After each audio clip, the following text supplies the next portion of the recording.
El siguiente video pretende describir la evolución del sistema circulatorio, específicamente en vertebrados. Para ello, se ha dividido el video en diferentes secciones. La primera consiste en una breve explicación sobre el origen y evolución del tejido sanguíneo. La segunda consiste en una breve explicación sobre el origen y evolución del corazón. La tercera y última consiste en la descripción de los corazones y arcos aórticos en los diferentes grupos de vertebrados y su sistema de distribución sanguínea respectivo. En el esquisto de Burgess o Burgess Shale, ubicado en Columbia Británica, se encuentra el fósil Marella spendens, con alrededor de 485 millones de años de antigüedad. Este fósil presenta marcas negras a lo largo del cuerpo que paleobiólogos han descrito como manchas de sangre fosilizada. Los primeros organismos en tener un sistema complejo de circulación sanguínea lo desarrollan gracias al aumento de actividad en los hábitos de vida. Existen diversos tipos de tejidos sanguíneos actuales, de color rojo, azul, morado y verde e incluso blanco. Hace alrededor de 600 millones de años aparece la sangre como un sistema de distribución de nutrientes y desechos. Existen características comunes que comparten los organismos que utilizan este tejido. La simetría bilateral y el cuerpo celomado son un par de ellas. De acuerdo con relojes moleculares, los primeros organismos con sangre pudieron ser acelomados, no necesariamente con la complejidad sanguínea actual, pero sí con las proteínas necesarias para el metabolismo del óxido nítrico y mantener los tejidos libres de oxígeno para evitar la oxidación. Esto nos indica una exaptación de la sangre como transporte de oxígeno a lo largo de los tejidos corporales y una clara aparición previa de las proteínas especializadas en dicha tarea, alrededor de 740 millones de años. Platelmintos, nematodos, insectos y moluscos tienen sus diferentes combinaciones de elementos sanguíneos para sus diferentes hábitos de vida. Existen incluso algunos organismos que no usan las proteínas como transporte, sino solo como retención de oxígeno o inclusive detección del mismo. Los moluscos e insectos presentan hemoglobina de evolución convergente que aparece alrededor de 740 y 600 millones de años respectivamente. En vertebrados, la sangre es un fluido con tres principales tipos de células sanguíneas: eritrocitos, leucocitos y plaquetas. Estas células son típicamente nucleadas. Los eritrocitos o glóbulos rojos llevan oxígeno hacia los tejidos y dióxido de carbono fuera de ellos. Ambos tipos de gases se adhieren a la hemoglobina. La hemoglobina es el pigmento aceptor de oxígeno. Se ha descrito que apareció junto con los natostomados hace alrededor de 450 millones de años y consiste en 4 dominios peptídicos, 2 alfa y 2 beta, cada uno con un átomo de hierro que es el elemento aceptor de oxígeno.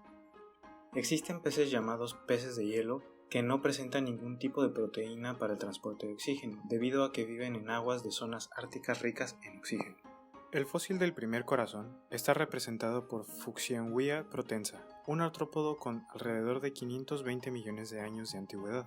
Para saber más acerca de las similitudes entre corazones de los diferentes grupos, se utilizan los relojes moleculares. De estos se ha descrito que el primer ancestro con genes que codifican para la diferenciación de células sanguíneas surgió alrededor de 650 millones de años. El gen Tinman en Drosophila coincide con el gen NKX2-5 en humanos como derivado de este ancestro. Existen tres grandes grupos en los cuales se pueden encasillar los corazones: los moluscos, los artrópodos y los vertebrados. El corazón de los moluscos surge alrededor de 550 millones de años desde Kimberella, que presenta aurículas que van desde las branquias y un ventrículo que irriga hacia el resto del cuerpo. En artrópodos consiste en un vaso sanguíneo dorsal que surge alrededor de 540 millones de años y lleva la sangre a la cabeza. Esta característica la comparten todos los vertebrados, al menos a nivel embrionario, ya que en este estadio, torsiones de arterias en el endocardio dan lugar a estas dos principales cámaras. Después se especializa por expresión genética en diversas cámaras y válvulas dependiendo del tipo de organismo. Las descripciones y diferencias en los grupos de vertebrados se explicarán en la sección siguiente. El sistema circulatorio de los peces es un sistema simple, cerrado y completo, es decir, que no existe mezcla de sangre oxigenada y desoxigenada. El corazón de pez presenta varias partes. La primera parte es conocida como seno venoso y consiste en un saco que almacena toda la sangre de las venas para transportarla a la primera cámara.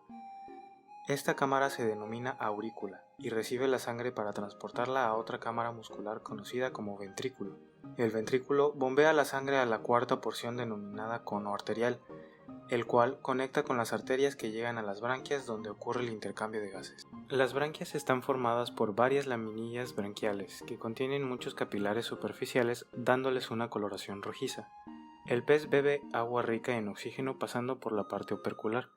El oxígeno entra a los capilares sanguíneos de las branquias por difusión.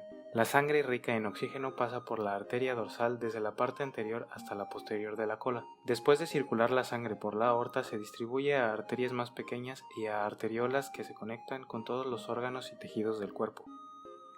En dichos tejidos, la sangre fluye a través de pequeños capilares y se empieza a recolectar en las vénulas y venas para finalmente retornar a la aurícula del corazón. Cuando la sangre oxigenada llega a la parte posterior, retorna en sentido inverso a la parte anterior con menor cantidad de oxígeno. La sangre no oxigenada retorna por la vena ventral y llega al vaso donde se almacena la sangre. Esta sangre puede utilizarse cuando la movilidad es alta a la hora del nado. En el vaso también se destruyen los glóbulos rojos viejos y o deteriorados. Enseguida, la sangre llega al sistema digestivo donde hay absorción de nutrientes. La sangre pobre en nutrientes llega al hígado. El hígado se encuentra conectado al corazón. En este órgano se almacena mucha grasa y se limpia la sangre de toxinas. En la mayoría de los peces óseos se forman 4 pares de arcos aórticos, tercero, cuarto, quinto y sexto. Ellos se asocian a las branquias mediante 5 arcos branquiales. En varias especies, la primera hendidura de la faringe persiste como un pequeño espiráculo. Sin embargo, en la mayoría es solo una estructura juvenil transitoria.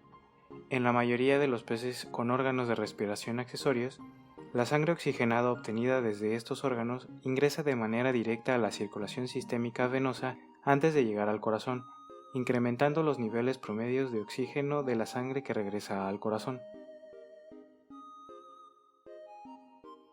En los anfibios, el sistema pasa a ser un doble circuito a diferencia del circuito lineal de los peces, lo que quiere decir que uno lleva sangre a los órganos respiratorios para obtener oxígeno y otro que lleva la sangre oxigenada a los demás órganos.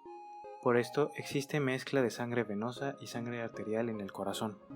La estructura del corazón es altamente variable y se ha modificado en un corazón de 3 cámaras, en 2 receptáculos de entrada y 1 de salida. Su orden: seno venoso, aurícula derecha, ventrículo, aurícula izquierda y cono arterioso. La descripción de las diferentes cámaras del corazón y la forma del flujo de la sangre es la siguiente. Las aurículas son sacos de paredes delgadas separadas por un septum interarterial. El seno venoso se abre en la aurícula derecha y es por donde se recibe la sangre que proviene del cuerpo, la sangre sistémica. La sangre sistémica pasa luego a la aurícula derecha y luego al lado derecho del ventrículo. Desde esta parte del ventrículo, la sangre es bombeada vía arteria pulmonar hacia los pulmones. Cuando la sangre proviene de los pulmones, esta entra a la aurícula izquierda vía pulmonar y luego al lado izquierdo del ventrículo.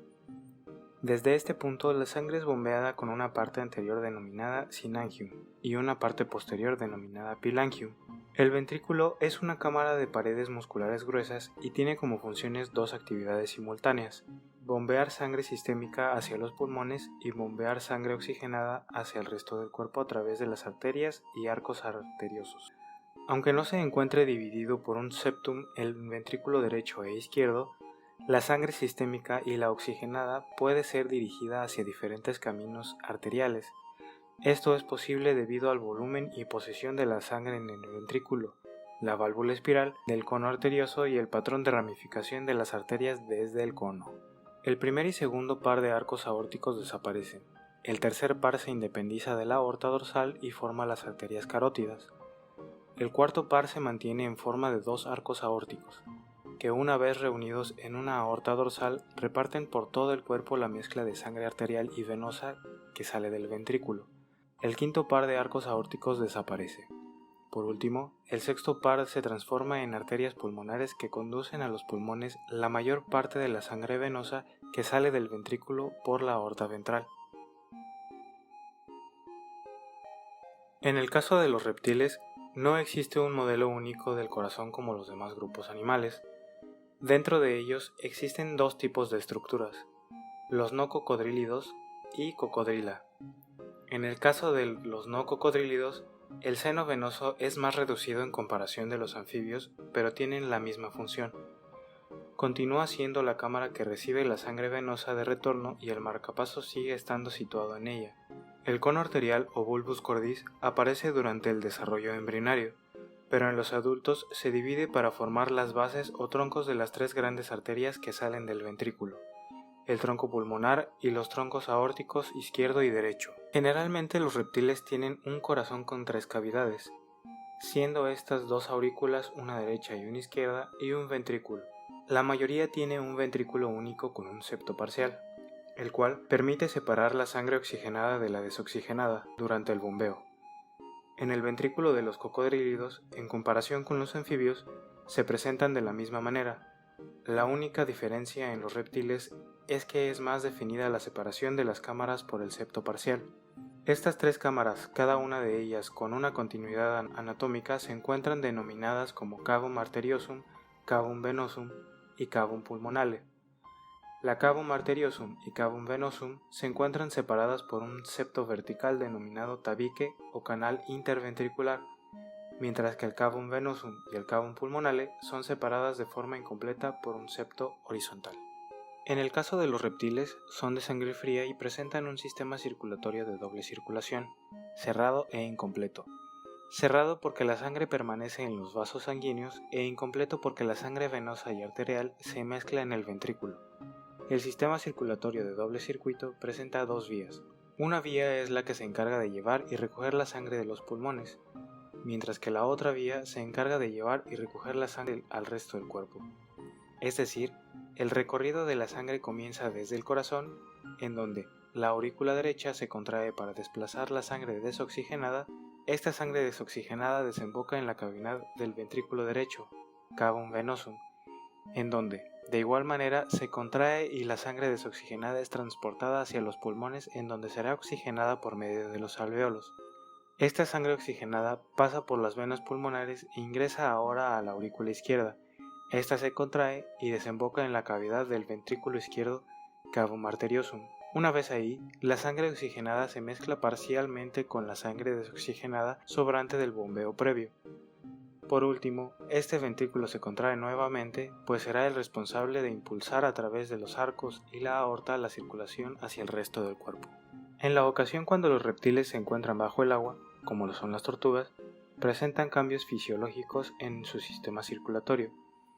El corazón realiza un cambio cardíaco de derecha a izquierda, por lo que la sangre es bombeada hacia los pulmones y el retorno de la sangre desde los pulmones se produce del lado izquierdo del corazón, es decir, aurícula izquierda y ventrículo izquierdo. La sangre que retornó al lado izquierdo del corazón pasa al lado derecho de este y es enviada hacia los tejidos sistémicos, evitando el paso por los pulmones. El corazón de cocodrilo está separado completamente en dos cámaras, teniendo el ventrículo izquierdo y el ventrículo derecho. Las dos aortas en cocodrilos salen de cada uno de los dos ventrículos, la aorta izquierda del ventrículo derecho y la aorta derecha del ventrículo izquierdo. El sistema circulatorio en cocodrilos se divide en dos circulaciones. La mayor lleva sangre a los sistemas anatómicos y la menor lleva la sangre a los pulmones, donde tomará lugar el intercambio de gases, mandando la sangre de vuelta al corazón para distribuirla. En cocodrilos, el tabique interventricular ya es más completo, parecido al de ave o mamífero. En la parte desoxigenada del sistema circulatorio se encuentran la arteria pulmonar y la aorta sistémica izquierda, haciendo posible el paso de sangre desoxigenada. Cuando llega la sangre oxigenada y se va por el arco sistémico derecho, la sangre circula con tal fuerza que provoca que la sangre pase por el foramen de Panizza, haciendo que se direccione hacia el izquierdo. Cuando el área derecha del ventrículo quiere mandar el líquido desoxigenado, es tal la presión que no permite su paso circulando finalmente por la arteria pulmonar. La sangre en cocodrilos se puede mezclar durante un corto tiempo a través del foramen de Panizza. El foramen de Panizza conecta al túbulo aórtico derecho con el túbulo aórtico izquierdo, permitiendo que la sangre se mezcle. Este foramen es el conector entre ambos ventrículos. Este patrón provee una oportunidad para que la sangre desoxigenada se desvíe hacia los pulmones bajo circunstancias especiales tales como el buceo, alterando el patrón de contracción ventricular. Durante la inmersión, el flujo sanguíneo se reduce hacia las arterias pulmonares cerrando el foramen de Panizza, haciendo que el corazón y el cerebro sigan recibiendo sangre oxigenada en cantidad necesaria de los órganos y sistemas, desviando la sangre desoxigenada a los órganos menos vitales. Este mecanismo permite que el cocodrilo pueda resistir largos periodos de apnea bajo el agua. En reptiles, los arcos aórticos empiezan a presentar una tendencia a la asimetría durante el desarrollo hacia el adulto. Los arcos aórticos 3, 4 y 6 persisten en los reptiles, pero la mayoría de los cambios se centran en expansiones y modificaciones en el arco aórtico 4. Tal vez la modificación más significativa del sistema arterial en los reptiles es la subdivisión de la aorta ventral. Durante el desarrollo embrionario, la aorta ventral se divide para formar las bases de tres arterias separadas que salen del corazón: el arco aórtico izquierdo y el arco aórtico derecho unidos por el foramen de Panizza y el tronco pulmonar. El tronco pulmonar incorpora las bases de ambos lados del sexto arco aórtico. El tronco pulmonar se une ahora al sexto arco aórtico que tiene conexiones con los pulmones en el adulto. De esta manera, los brazos del arco sexto se convierten en el arco pulmonar, una arteria en forma de Y que conecta al corazón con los dos pulmones. La base del arco aórtico izquierdo, derivado de la aorta ventral, junto con el lado izquierdo del arco aórtico cuarto y la sección curva de la aorta dorsal en la que continúa el flujo de sangre, constituyen en conjunto el arco aórtico izquierdo. El arco sistémico derecho comprende los mismos elementos, pero al lado derecho. La base del arco aórtico derecho deriva de la aorta ventral, el lado izquierdo del arco aórtico cuarto y la sección curva de la aorta dorsal derecha. Los arcos sistémicos se unen detrás del corazón para formar la aorta dorsal común. El arco aórtico derecho tiende a ser el más prominente, principalmente debido a los vasos sanguíneos adicionales que éste suple. La sangre que pasa a través del arco sistémico derecho debe fluir por el cuerpo o ingresar a la carótida para transportar sangre a la cabeza. En la mayoría de los reptiles, las arterias subcavas se derivan de la aorta dorsal, pero en algunos reptiles, estas se derivan de los arcos sistémicos. Estas modificaciones de los arcos aórticos en los reptiles producen un circuito pulmonar y dos circuitos sistémicos, cada uno surgiendo de manera independiente del corazón.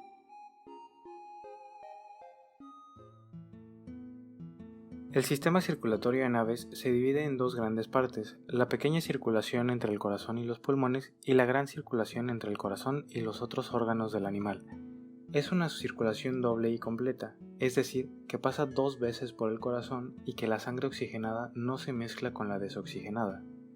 El corazón se ubica en la parte ventral y es protegido por la caja torácica. Presenta 4 cámaras que se conforman por 2 ventrículos y 2 aurículas. Si dividimos el corazón en dos partes, una derecha y una izquierda, nos queda que en cada parte tiene un ventrículo y una aurícula. El ventrículo izquierdo está más desarrollado que el derecho.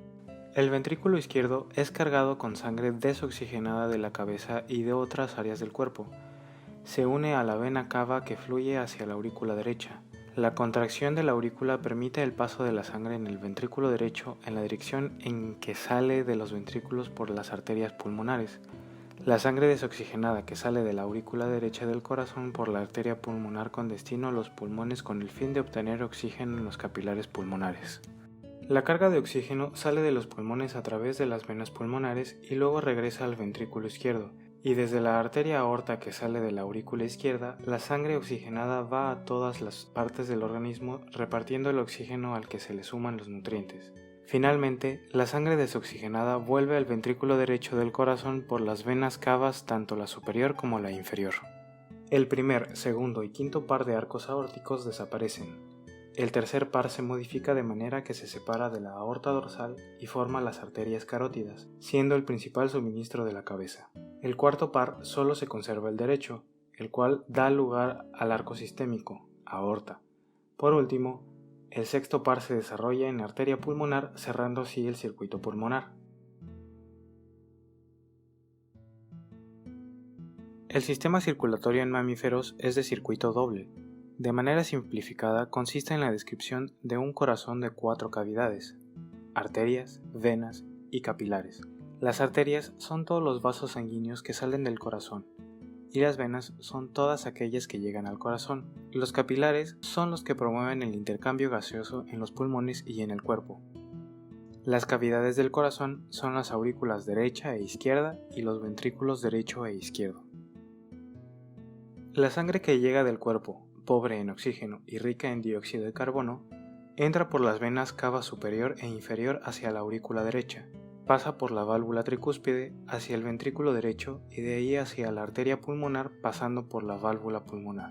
Cuando la sangre se oxigena en los pulmones, regresa al corazón por las venas pulmonares hacia la aurícula izquierda. La sangre pasa a la válvula bicúspide o mitral hacia el ventrículo izquierdo y de ahí es impulsada a través de la válvula aórtica hacia la aorta y de nuevo al resto del cuerpo. Cuando un tetrápodo se encuentra bajo el agua, experimenta 3 ajustes fisiológicos. El primero es la bradicardia, reduciendo el gasto de energía. El segundo es el aumento del metabolismo anaerobio del músculo esquelético. El tercero y último, la microcirculación hacia los tejidos y órganos principales. El primer arco aórtico se establece en la mandíbula. El segundo desaparece. El tercero es el encargado de irrigar sangre a las extremidades y cabeza. El cuarto es el encargado de irrigar sangre al cuerpo y en mamíferos solo se mantiene el izquierdo. El quinto desaparece y el sexto es el encargado de conformar el circuito pulmonar.